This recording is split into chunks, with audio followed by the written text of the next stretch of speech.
बात कर लेते हैं खून के मिलावटखोरों के पर्दाफाश की।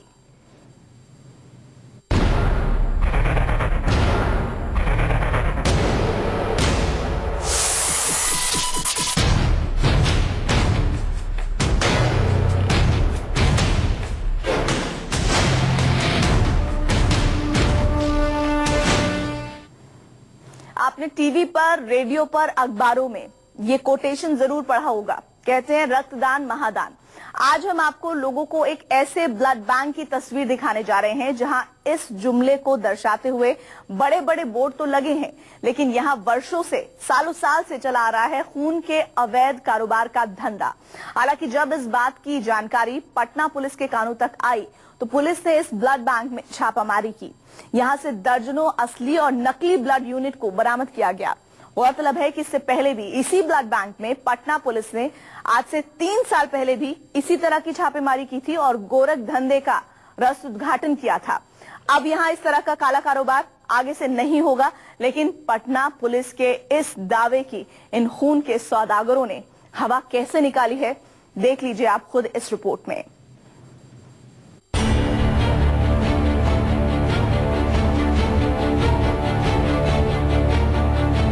ब्लड बैंक से जुड़ा बिहार की राजधानी पटना का ये अस्पताल नकली, सफेद पोश डॉक्टर नकली, दवाई नकली, मरीज को जान बचाने का भरोसा नकली। असली पैसा कमाने के लिए इस अस्पताल का हर काम नकली है। और तो और खून तक नकली बन गया गंगा के मैदान में। नकली दूध का कारोबार आपने देखा होगा, सुना होगा। देश में मिलावटी मिठाई, मिलावटी मेवे के कारोबार के अड्डे देखे होंगे, सुने होंगे। लेकिन हिंद की जमीन पर लालू नीतीश के राज्य में जीतन राम मांझी की अगुवाई में खून तक मिलावटी हो गया।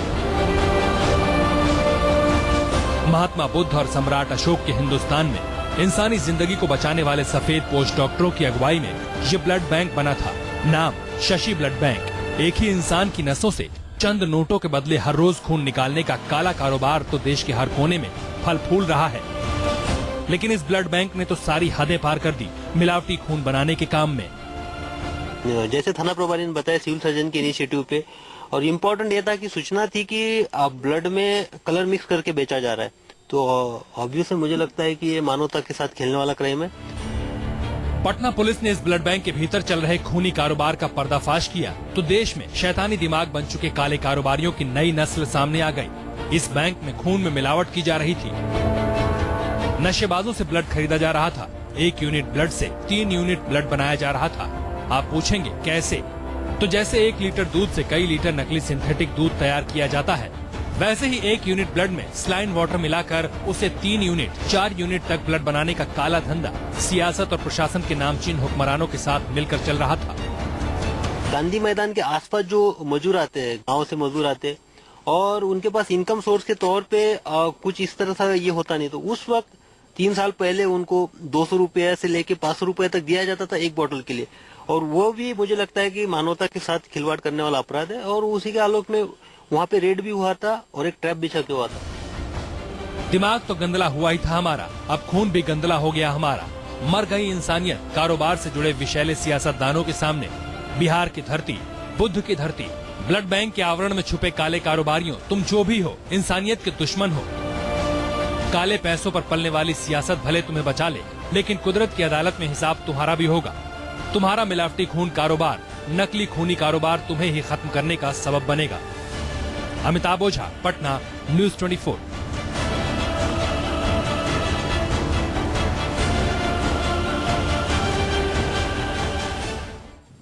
और इस खबर पर बातचीत करने के लिए हमारे साथ हमारे संवाददाता पटना से जुड़ रहे हैं अमिताभ ओझा। अमिताभ, जरा ये बताइए एक दर्शक के नजरिए से, वो ये कि पहले भी 3 साल पहले इस तरह की छापेमारी हुई थी और रोकने की कोशिश की गई थी, तब ये दावा किया गया था पुलिस के द्वारा कि आगे से गोरख धंधा ऐसे नहीं चल पाएगा, लेकिन फिर इस तरह की घटना सामने आई है। ये सब कैसे चल रहा था? यानी कि प्रशासन की कहीं ना कहीं शय थी इस पूरे मामले में।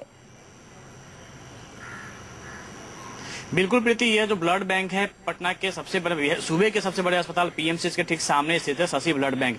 और अब बिहार स्वास्थ्य समिति के अगर हम साइट पे जाएंगे तो उसमें भी इस ब्लड बैंक का नाम है, जबकि 3 साल पहले इसी ब्लड बैंक पे छापेमारी हुई थी और उस समय करीब 6 लोग पकड़े गए थे, जिसमें डोनर भी थे और जो खरीदने वाले थे वो भी थे, साथ में एक यहाँ के एम्प्लॉय भी पकड़ा गया था। तब पुलिस ने इसे सील कर दिया था और कहा गया था कि अब इसके बाद ये काला धंधा बंद हो जाएगा, लेकिन कोर्ट से जमानत मिलने के बाद फिर से उसका सील टूटा और फिर से ये उसी धंधे में सक्रिय हो गए थे। कल देर रात पटना के जो डीएम है उनको इन्फॉर्मेशन मिलती है और उन्होंने इसे, चूंकि ये जो जिसका जो संचालक है वो काफी बड़े सफेदपोश है, पटना के एसकेसी के नाम से जाने जाते हैं और उनका ही कई ब्लड बैंक है जिसमें कि एक शशि ब्लड बैंक है। डीएम ने तुरंत एक टीम बनाई जिसमें सिविल सर्जन के अलावा पटना के सिटी एसपी को रखा गया था और इस पूरे मामले की जब वहां छापेमारी की गई तो 4 लोग वहां पकड़े गए थे और मेडिकल टीम भी जो वहां पे थी सिविल सर्जन के द्वारा जो वहां गठित की गई थी, जिसमें मजिस्ट्रेट भी थे, उन लोगों ने जाके वहां जब देखा तो नजारा जो था वो देख के चौंक गए, क्योंकि 4 लोग जो वहां पे आए हुए थे ब्लड देने के लिए, जो गैर कानूनी है, ब्लड खरीद कर अपने बेचा नहीं जाना चाहिए, ना खरीदा जाना चाहिए। तो वहां पर जो थे वो उसमें कई वैसे थे जो नशे की हालत में थे और कुछ वैसे जो रिक्शा चालक थे, जो ठेला चालक थे, वो वहां पहुंचे हुए थे। फिलहाल उन्हें पुलिस ने डिटेन किया, लेकिन उसके बाद जब अंदर के कमरे की ओर गए तो वहां पर जो सैंपल जो रखे, जो ब्लड बैंक के थैले रखे हुए थे वो भी ज्यादा था। जो संख्या अनुपात होनी चाहिए कि 120 से ज्यादा आप नहीं रख सकते, लेकिन वहां पे 250 से ज्यादा जो यूनिट ब्लड जो है वहां पे स्टोर किया हुआ था। वो भी जो मानक होता है कि 1 से 2 डिग्री टेम्परेचर पे रखा जाएगा,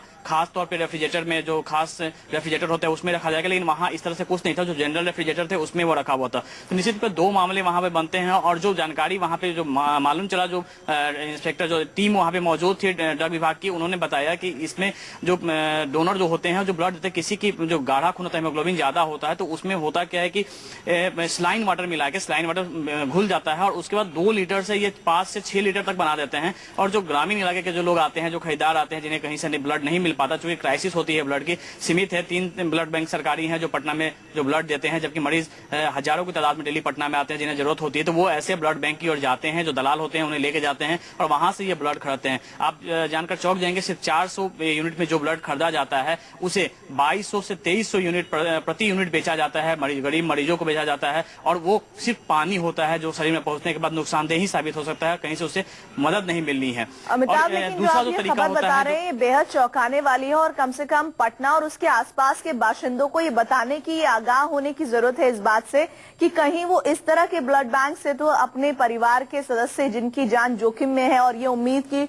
वो खून उनके परिवार के इस अहम सदस्य को बचा लेगा, ये खून और बर्बाद भी कर सकता है। इस तरह की भी घटनाएं जरूर हुई होंगी और उम्मीद ये है कि इस बात की पड़ताल की जाए कि कहां-कहां इस ब्लड बैंक से सप्लाई होती रही है, कौन-कौन से लोग यहां पर आते रहे हैं और किन-किन अस्पतालों में यहां से ब्लड जाता रहा है। बहुत-बहुत शुक्रिया अमिताभ हमारे साथ जुड़ने के लिए, इस जानकारी के लिए। बस उम्मीद यही कि अब आगे से इस तरह का गोरखधंधा ना चले, क्योंकि एक आम आदमी की जान जोखिम में चली जाती है। एक